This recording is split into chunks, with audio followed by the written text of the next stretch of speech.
Hey there, Daffers. Guess what? It's time to tame the beast. And by that I mean do a video tutorial on Dromed. If you've never heard about Dromed before, it is the thief level editor, the program used to create fan missions. Now, if you have heard about it before, it was most likely something like, it is a terrible program, it crashes often, don't even start working in it. Yeah, well, granted, I never had a chance to experience what Dromed was like before the brilliant New Dark patch came out in 2012. But from my experience, Dromed is actually quite a friendly and easy to use program. Besides, it's got the greatest community around it to provide tutorials and constant support, and the reason why it's so great is its flexibility. It allows you to build and modify anything in Thief in virtually any way. You want to make a dancing bardic that's pooping flowers? You can do that. So, before we open the program, let's take a quick look at how Dromed and fan missions actually work. This is going to be a simplified explanation to give you the basic but clear idea of the world of Dromed. The primary components out of which every thief level is built are called brushes. That's right, brushes. I don't know why, but there are going to be more weird names later on, so just go with it. Now, these brushes, they are basically just geometric shapes. These shapes can either be empty inside or filled out. That's what Dromed calls airbrushes and solid brushes. So airbrush cube is empty, it's like an empty box. Solid brush is like a box of concrete. When you start building a new level, the entire world is basically solid earth. Think of it as you starting to build your level 5 miles underground. Solid earth everywhere. Now, how you build is very simple. You start by placing these empty geometric shapes called airbrushes, and you basically start carving out your level. You can use any of those shapes, you can change their sizes, make them tall, wide, narrow, tiny, etc. It's like Lego. Then you can bring those solid brushes. Those are the ones filled with concrete, and after placing those down, you can once again use airbrushes to carve into them. Now that really opens up a lot of options and makes building very easy. Say you want to build a city. You start by placing one giant airbrush, then place a bunch of solid brushes as buildings, and then carve inside those with airbrushes to create the interiors. So there. These basic brushes form the hard structure of the level, the terrain, if you will. Now, how do we make something such as a flower? How could we ever model that with brushes? Well, we couldn't. So let's take a look at primary component number 2, objects. Now, objects are individual items which are already modeled and that we just place into our level. For example, the flower. Unlike brushes, objects are flexible. They can move while you play the mission, they can be teleported, modified in many ways. Furniture, doors, guards, lights, sounds, all of those are objects. They are like decoration for your hard structure. So that's pretty much it for the introduction of the basic idea. Now, if you feel like you want to try this Lego out, keep watching. If not, run like hell because Dromed is addicting. Trust me. Alright, welcome to my desktop. So the next part is going to deal with patching, installation, configuration and all that stuff. It's gonna be not more than 5 minutes. So let's see. First of all, we need to create a new folder and a new installation that is away from the usual installation we use for playing, because we need to have a separate folder for playing and for Dromeding. Dromeding is very messy and it just wouldn't work. So I made a new folder on my desktop. It's called Fresh Dromed, and into that folder I'm gonna install Thief. Now, if you are using the CD version of Thief, skip this first step. If you're using Steam or GOG version, follow me. So I launched the GOG installer, set the path to Fresh Dromed Thief 2 Metal Age. I don't want a desktop icon, I don't need that. And yes, I agree with everything, and let's go. So this basically installs Thief 2 Metal Age into my folder on my desktop, into Fresh Dromed. Okay, now that it's successfully installed in my Fresh Dromed folder, I need to patch it. So I need Taffer Patcher, the link is in the description. It's an executable file you need to download. Here it is. Now, if you are running the CD version, Taffer Patcher will install the game for you. If you're running the GOG or Steam version, we need to patch the game after we've installed it, which is now. Here, make sure you select full installation, so you get all these goodies. Patch it with the Taffer Patcher. And here we go. Okay, now we have the game successfully installed and patched. It's on version 1.21. Now that version is perfectly sufficient. We could just start configuring the files now. But if you want to install the latest version, which is 1.22, follow me. Click on the link in the description and it will give you this little zip file. Now inside the zip file there are a bunch of files.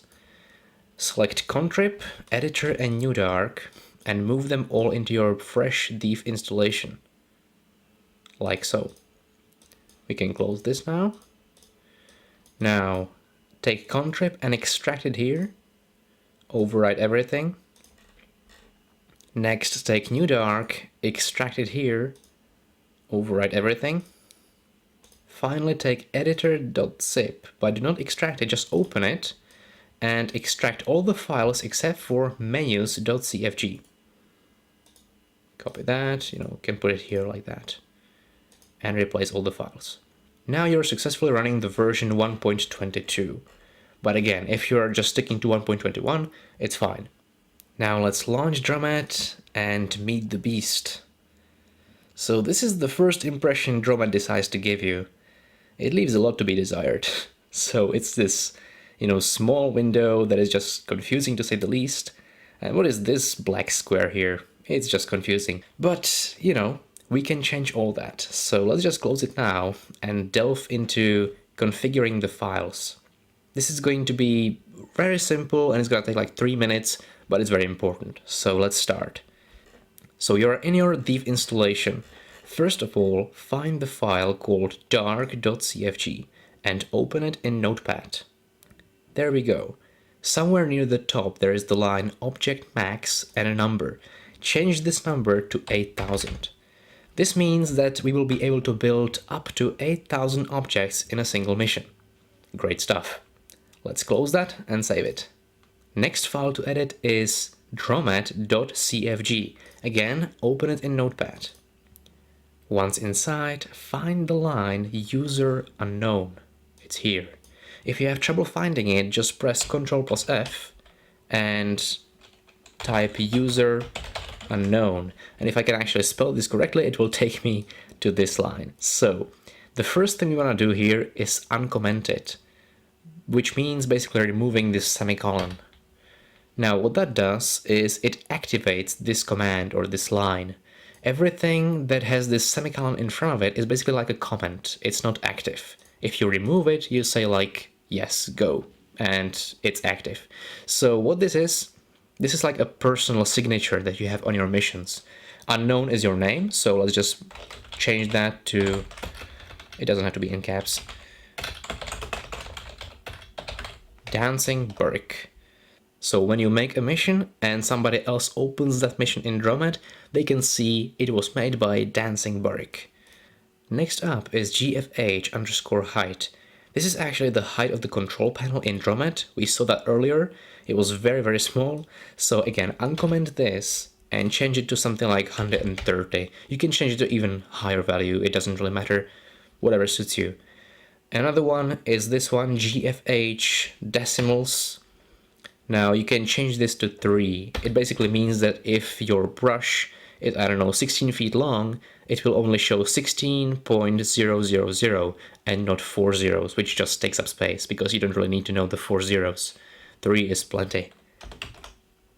Okay, next line, make sure that show world limits is uncommented, so there is no semicolon in front of it. And the same goes for this one, brush centers 1. Uncomment this line, remove the semicolon, make it active. Now let's close this file, save it and close it, and find the next file. It's user.cfg. Again, open it in Notepad. Now this one is actually quite short. That's a good thing. What we need to do is make sure that no endgame, monologue, and vbrush snap are uncommented. So if any of these contain a semicolon in front of them, just remove it. Now to the important stuff.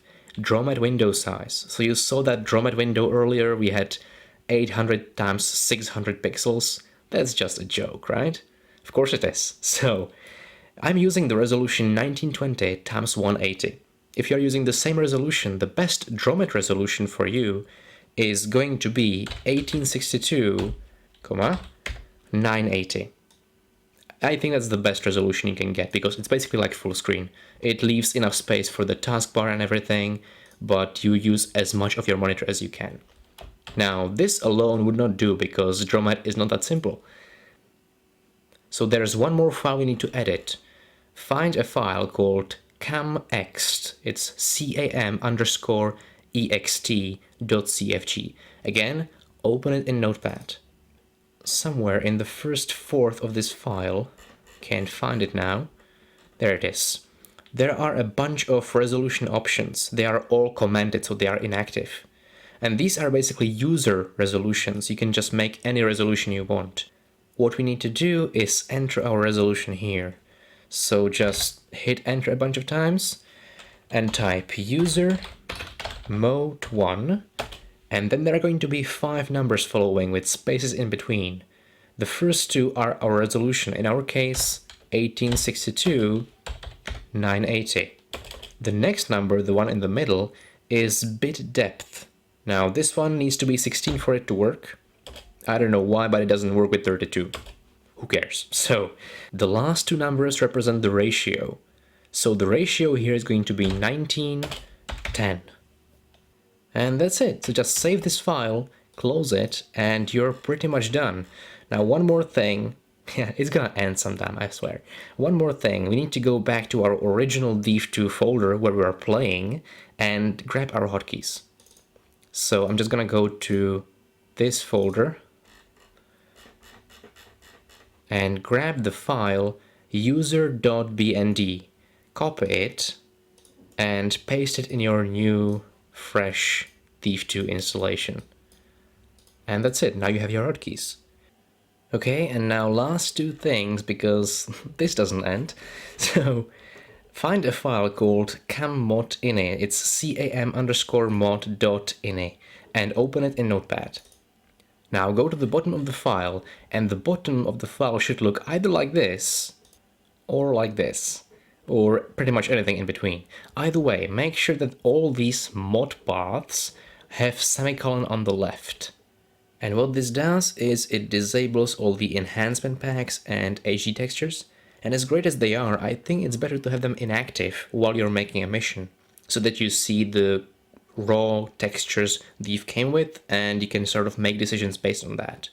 And then the packs can only enhance your mission. Anyway, it's good to do this for now, just so we are on the same page, you know, texture-wise. So, save that, close it. And now the really last thing, we gotta launch Div. The reason there is that all those setting changes may have messed up this resolution, so if your resolution is anything but the one you desire, just change it to the one you desire. Click done, and that's it. And now we can finally launch the beast. So here we go, a nice large window that fills up most of our screen, except for the taskbar and everything, so it's beautiful. Alright, now the fun's gonna start. So let me start by explaining what all of this is. So we have these 4 windows. They represent views and how we see the world from different perspectives. This view in the top left is the 3D view that represents the world when it's rendered, like if you were playing the game, basically you see everything in 3D. Now the other ones are just in 2D, two-dimensional views. And what's more, they only show the wireframe, so they only show the outlines of all the brushes and the objects. Now this one is the top view. It looks at the world directly from the top and shows you all the outlines of your brushes, objects, everything. This one looks directly from the front, and this one looks directly from the right. So they look at the world from the side, but from different angles. And again, they only show the wireframe, so they show the outlines of everything. Now for us to be able to progress, we need to first go to Tools and Portalize. What that does is it basically computes or renders the whole level after you have made some changes. So let's say you have made like 2 airbrushes, 3 solid brushes or something, then you hit Portalize and Dromed basically computes that and renders it, displays it in the world, if you will. So that's what Portalize does. You wanna be portalizing often, basically after you make some changes with the brushes. So that did it basically, and one more thing we need to do is hover your mouse over this 3D window, right click, hold the right click, go to Solid plus Selection and release it. Now what we did here is we made the choice to have the 3D view show us everything that's rendered, basically just like the game, plus to show us the outline or the wireframe of the current brush or object that we have selected. As you can see, we seem to be inside some kind of ugly place with weird things. Let me explain what this is. When you start a new Dromed project, you basically start already with one airbrush. It is an airbrush in the shape of a cube, 16 feet per side, okay, a perfect cube. And we happen to be inside that airbrush. This weird texture is the default texture that Dromed uses. It's called George for some reason. Nobody knows why. Anyway, you can see this airbrush basically. This is the outline, and this is the outline. You can see it in all the views. And now let's take a look at this purple thing. This purple thing represents the camera, because as we build, we need to be able to observe the world through the camera, right? So how we move the camera is similar to how we play in the game, but, you know, also different. So W, you go forward. You can see the camera move in all the views. X, you go backward. A, you turn left. D, you turn right. And you can see again the inside of the airbrush. We're looking at the cube from the inside. Then Q, you go up directly. E, you go down directly. Okay, so we can sort of move already. Now, C, you strafe right. Y, or Z in your case, if you're not using my keyboard, which probably you're not, you go left. We basically strafe left, okay? So that's basically that. Then there's also V, you look down, and R, you look up. Now, as you're playing with these keys, it might happen that you'll basically mess yourself up, like, you know, in various ways. So whenever you are completely lost as to which way you're looking, hit F. F stabilizes you back to normal level. So you're looking like a human being again, and not upside down or anything. Okay, so basically these are kind of hard to get used to at first. It's, yeah, hard to get used to, but once you get used to it, you don't even notice it anymore. And it doesn't mess up your game either, because you're still able to play, and at least I am. So that's fine. Anyway, so this is how we move the camera. You can see all those views correspond with the 3D view. This is the camera from the top, from the front, from the right, and the 3D window. Now, this is kind of dark, right? One more thing we're gonna learn before we jump into the game is a keyboard shortcut. Hold Ctrl, left shift, and O. What that does is it removes the dark lighting of Thief. It basically makes everything perfectly bright, 100% bright, and that's good if you are building the level, because you can see around, you don't have to, you know, try to see through shadows or anything. Basically, it removes all the shadows, all the darkness, everything is bright. Perfect. So in this case, that makes this easier. Okay, now let's do something fun and go into game mode, shall we? So what you need to do is position yourself somewhere where you want to start, so not outside the brush, and hold Alt, press G. There you go. So Alt and G gets you into game mode.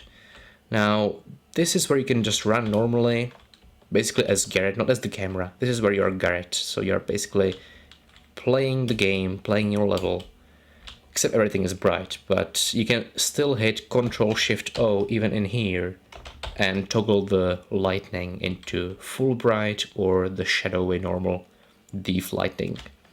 Now here you should also have your hotkeys, so you can basically jump and crouch and do everything that Garrett would do. And there's not much to do in this little cube, you know, there's just one airbrush with a super ugly texture. So let's go back to the editor.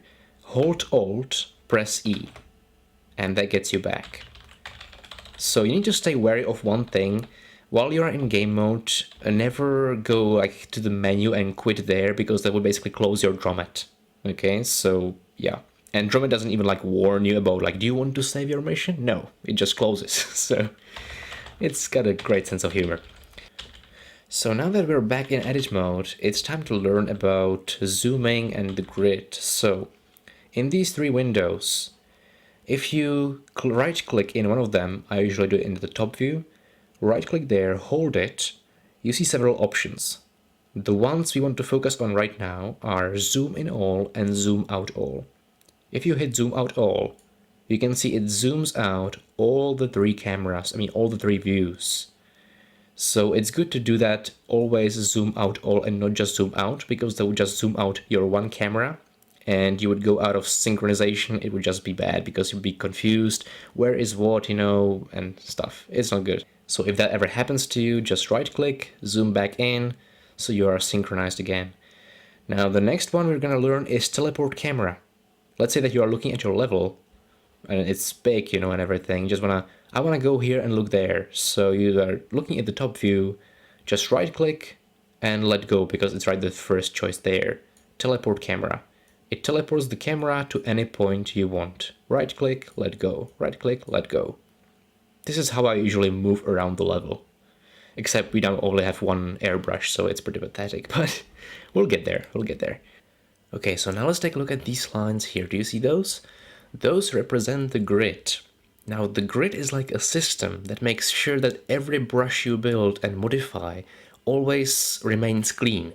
So all the brushes you make and modify are aligned with the grid, as you can see, or they snap to the grid. Now this grid is very large and kind of constricting, so we can change the grid size over here. You see grid size and a number.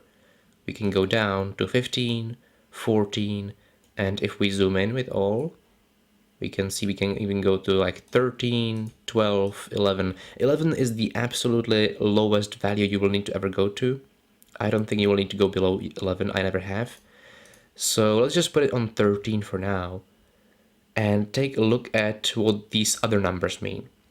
Now, as I have the brush selected, since it's the only brush in the level, you can see it's already selected. But if you want to select a brush later on, just left clicking on the corner of the brush will select it. So on the left panel here, we can see these three columns with some values there.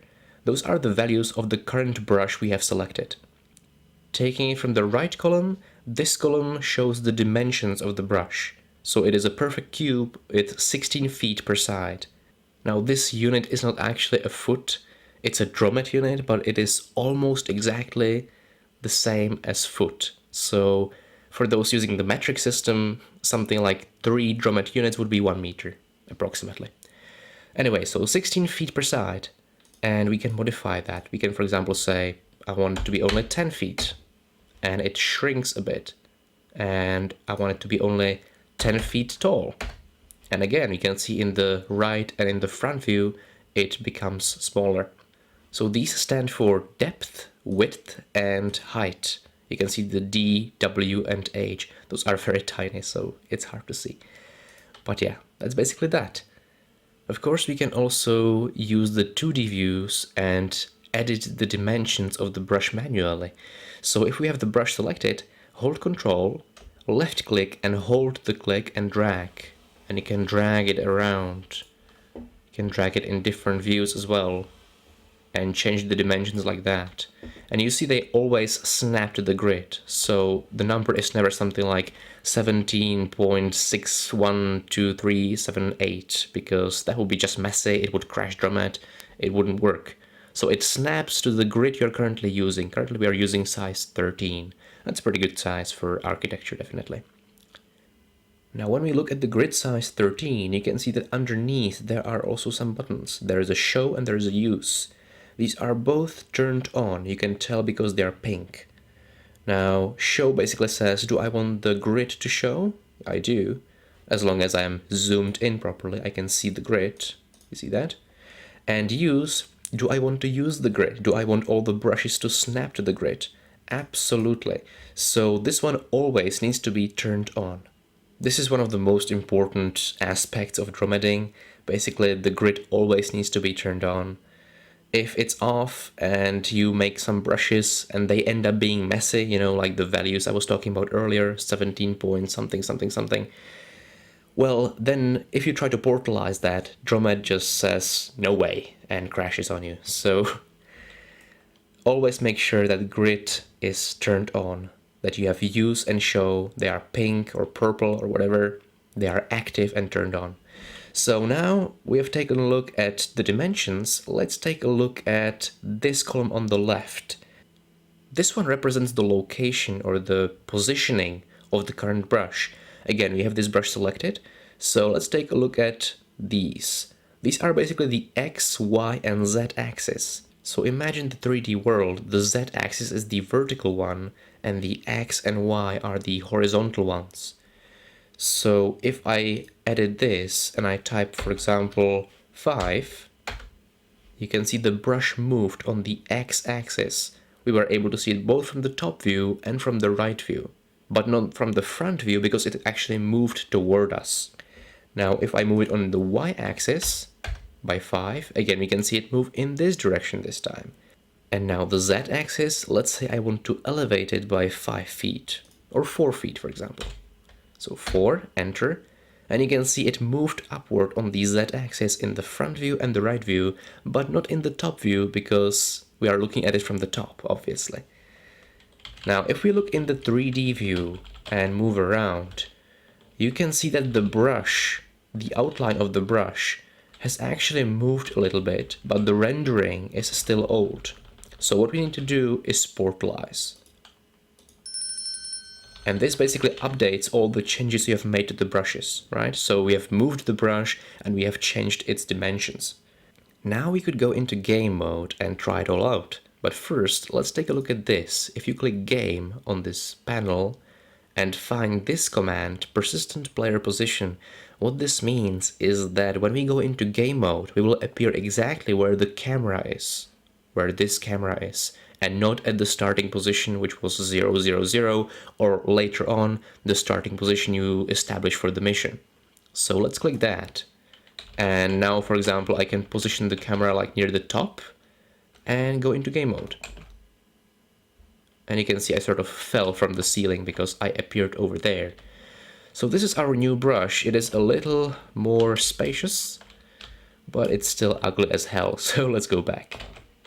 So that would be dimensions and positioning. Now there's also rotation. Basically rotation is in degrees, so for cubes you only want to be using like 90, 180, 270. For example, like this, you can see the brush rotates, or here 90, again you can see how it rotates. But that would basically be all the angles you need for a cube brush. If you want to make something like a ramp, it's always better to use different shapes. You remember at the beginning we mentioned different shapes? So we'll get to that later, and you can use like a wedge or something to create a ramp and roofs and stuff like that. So for now, let's portalize this again because we changed the rotation. And let's take a look at how we can actually move the brush in the 2D views. So remember that Control and left click was changing the brush's dimensions, right?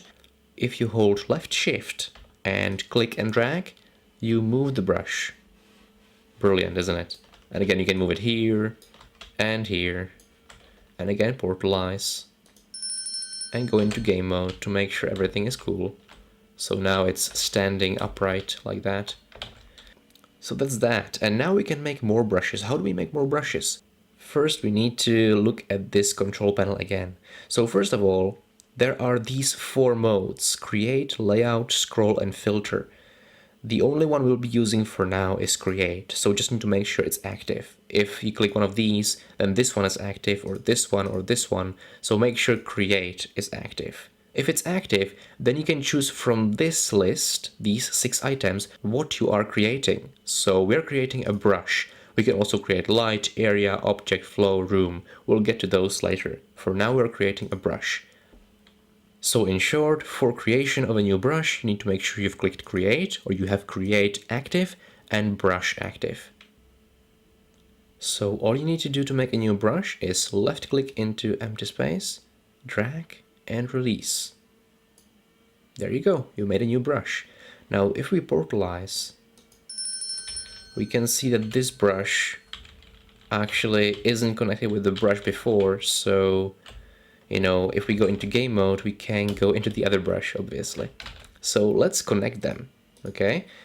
We know that if we hold shift and drag left mouse, we can put it all the way close to it, and now they're connected.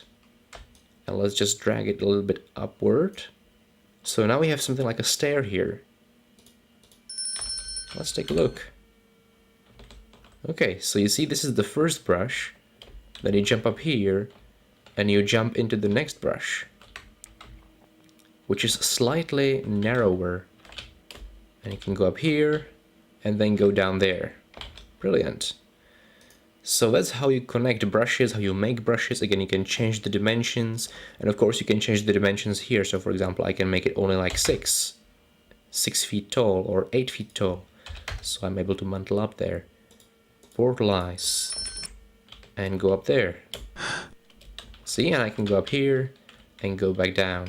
Alright, now before I go more in depth into how you build with brushes, how you clone them, copy paste them, modify them further, use different shapes, let's change this texture, because this texture is getting on my nerves, and I'm sure yours as well. So let's take a look at textures. If you hit Alt-T, it will bring up the texture palette. Alternatively, you can go to editors and bring this texture palette. It's on F7 for some reason. I've always been using, hold on, look, it works. So F7 or Alt and T, or, you know, go manually through the editors. Anyway, it brings up this window. So what this window does, first of all, you can change the dimensions here. That's brilliant. And it shows you all the textures you have. So this is pretty pathetic. All we have is the George texture, the default texture, and the sky texture. More about that later. What we need to do first, we need to load the textures. So how you do that is you right click in the gray space here, go to load, and now you can either load texture, you know, which loads a particular texture, or you can load a family of textures. Now here we go again with the weird names, because a family here is basically a folder. All the textures are classified in separate folders, and I don't know why they're called families, but they just are. So let's go with it and load the family or folder core 1. Those are the basic textures of the Eve. So it loads all these textures. If we go to this filter here, we can either see only the particular family or the particular folder of textures, or if we click on this asterisk here, we can see all the textures, including the George and sky. Now this will do for the time being. Now how we texture, when you have the texture palette up, you can still click on this and move in the 3D view. And how I usually do this is I just left click one of the textures I want to use and left click a face or a side of the brush, and I can still move around. So I can basically go ahead and just do all this. Now I've basically covered all the walls with this stone texture, but I want to be using something else for the floor. So let's just find something good, like cracked. Why not? And use it for the floor. And now let's use something for the ceiling. Some kind of wood would be good. For example, wood plank. Again, look up and use that for the ceiling. Perfect. Let's go in game. And as you can see, in game it looks much better now. So we have these two brushes, we have the floor of some kind, and the ceiling. So that's really enjoyable, isn't it? We can also toggle the lighting again, like that. Except now we don't really have any light sources yet, so it doesn't do much except put shadows everywhere. Now let's go back. And now before we go on with all the fun stuff, we gotta do something tedious again. It's gonna be really quick though. So when you start a mission, you always need to load certain scripts. You don't really have to worry about what they do.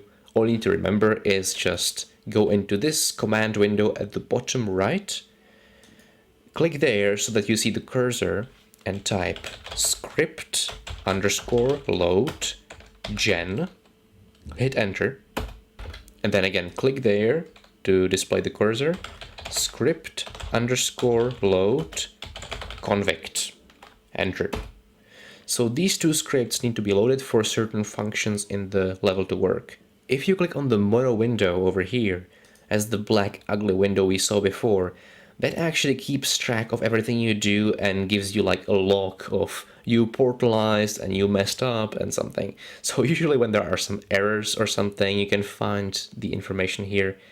And we see there's info loaded script module gen, loaded script module convict. So we know that the script modules have been successfully loaded. And that's a good thing. So yeah, let's go back to Dromed. And one more thing we need to do, if you could see, we have no health shields. That's because Garrett doesn't exist yet, technically. So we need to put Garrett here and we need to specify where we start the mission. We need to put our starting position here somewhere in this level. And that brings up another hilarious side of Dromed. You're gonna love this one. So remember when I click on a brush, we see the position, right? Like 5, 7, 4 feet on the X, Y, Z axis. Now in Dromed, there is something really weird going on at 0, 0, 0 location. Let's just say that place is haunted. And when you build a mission, you want to build as far away from that place as you can. So what we need to do now, we need to move these brushes like 300 feet away from this position because we are very close to 0, 0, 0, and that's just not good. So the best way to move them is going to be to add like 300 feet to one of these values. So what I'm gonna do is I'm gonna change 5.5 on the X value to 305.5 and hit enter. And you can see the brush moved away on the X-axis. Now left click this brush as well, and we see the value is 6 on the X-axis. So I'm gonna change it to 306 and hit enter. There. So now where the heck are our brushes? Well, let's go find them, shall we? Right click here, zoom out all. Do that several times because, yeah, they're far away. And now we can see them here, so teleport the camera there, like that. And since we are here, let me do something here. Let me zoom out all once more. And we can see this. Now what this is, these are actually the world limits. So if you remember at the beginning, we were editing those CFG files, and there was that one line, show world limits. We enabled that line, and what it did, it basically enabled us to see this red square which represents the world limits. Now don't worry, the world is still 2000 feet in every direction, including the vertical one, so it still offers a lot of room for your creativity. Now let's go back, again zoom in all, teleport the camera a bit if you have to, and we can see our brushes are here and they have successfully moved 300 feet on the X-axis. Now what we need to do is portalize. So go here, portalize, and there we are. Now it's time to create Garrett and the starting point. So how we do that? Hit F5. That brings up the object hierarchy. Alternatively, you can also go to editors and click here, object hierarchy. Now, this looks really confusing, but it's actually very simple, and I'll talk about it later, but for now I think it's best if you just follow what I do. So, left click on the plus next to Fnord, left click on the marker, click create. Now, left click and drag to create this object, let go now, and we have created an object called marker.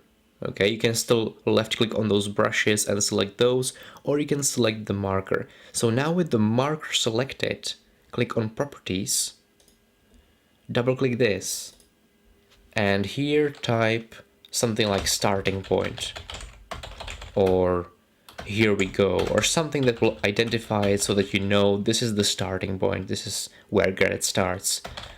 So I'm gonna name it here we go, hit enter, and click done. Now, with the marker still selected, click links, click add. In this drop-down, find player factory, it's here. These are alphabetically ordered, and you can leave this be, but here type Garrett, 2 R's, 2 T's, click OK. All right, click OK again, and we're done. Go in game. And as you can see, we now have the health shields and everything, so Garrett is now officially alive and in the game. Brilliant. Alright, now before we go on, it's time to save the mission, because let's face it, we have made a lot of progress.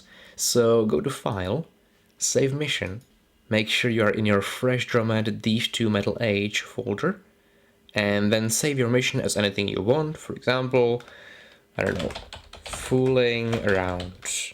And now the crucial part, fooling around 1, and save. And the reason for that is because every time you save, you want to save into a different file. So next time you save, you click File, Save Mission. Dromed's gonna offer for you to overwrite this file, but you say no, and save as Fooling Around 2, and then Fooling Around 3, Fooling Around 4, and you can go into hundreds, even thousands, as you build your mission. And it's really good because you keep all those versions of your mission, and when something goes wrong, if something goes wrong, you can always revert to an older version very easily. And you know, this is Dromed after all, so something very well might go wrong, and then having the older versions is pretty great.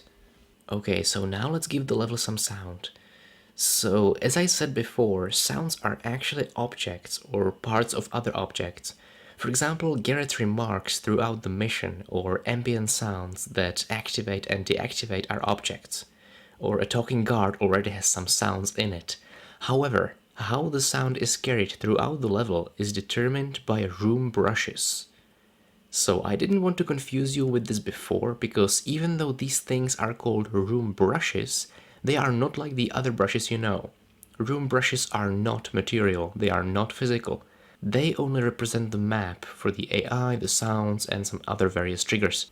For example, when you have objectives like get inside the castle, that is room brushes at work. They map your level for the system, but you never physically see them in the game. And as you may have guessed, we need to make room brushes to be able to hear anything at all. So let's take a look at how we make them. Okay, so we're back in the editor. Now we have these two airbrushes here, right? We can select them by clicking on the corners. And what we need to do with room brushes is we need to create a room brush around each of these airbrushes. So each airbrush needs to be completely surrounded by a room brush.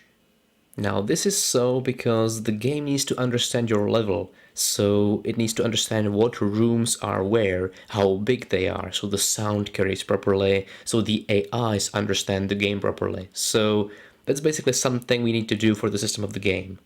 Now, how do we create these room brushes?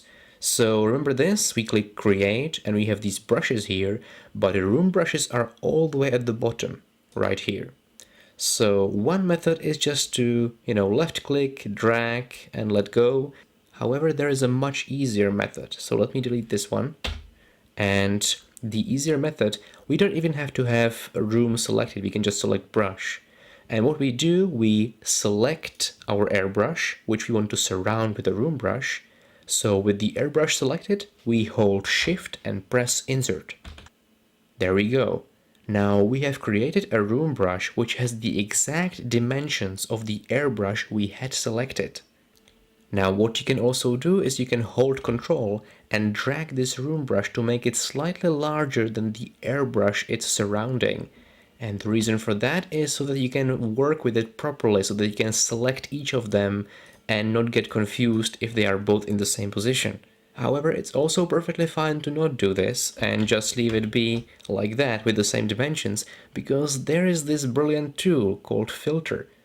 So remember, create, layout, scroll and filter, click on filter. And it basically has the same kind of options you have here, except the first one is called differently, it's called terrain, but it basically represents all the airbrushes and the solid brushes. Now if you unclick that, all the air and solid brushes disappear from your 2D views. Brilliant! So now you can select all the room brushes you have, even though they have the same dimensions, and they would otherwise be covering each other. And now if you click it once more, all the air and solid brushes appear again. Brilliant, isn't it?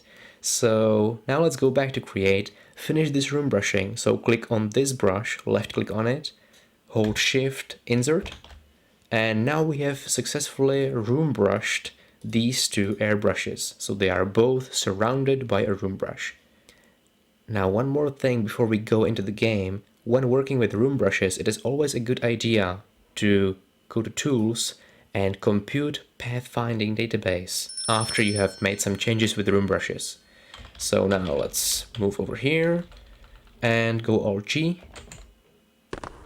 And what do you know? As you can see, and as you can hear more importantly, Garrett has his tap shoes, so this level now feels all the more real. Alright, so with this I think I'm going to conclude the first part of this tutorial. I'm pretty sure it's already much longer than I thought, but hopefully you found it helpful and you'll feel encouraged to make your own fanmission. So thanks for watching and see you later.